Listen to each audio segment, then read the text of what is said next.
Struggling to unlock the value hiding in your Sam's Club gift card? No worries, because in the next minute and a half, we'll transform you into a Sam's Club gift card pro. First, let's talk about checking your balance. Flip your gift card over to the back. You'll typically find instructions there. Most Sam's Club gift cards direct you to visit Sam's Club gift card or call the provided toll-free number. Have your gift card number and access code ready. You'll need these. If you're checking online, carefully type in the gift card number and access code. Double check for any typos.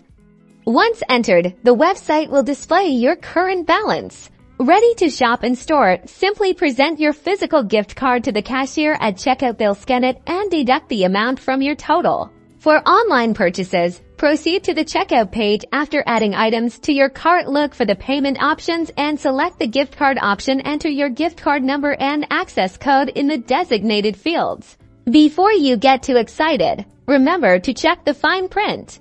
Some gift cards may have limitations, like not being redeemable for certain items such as membership fees or alcohol. And some cannot be reloaded. This information can usually be found on the back of the card or on the Sam's Club website. Knowing these restrictions beforehand can save you some hassle. Enjoy your savings.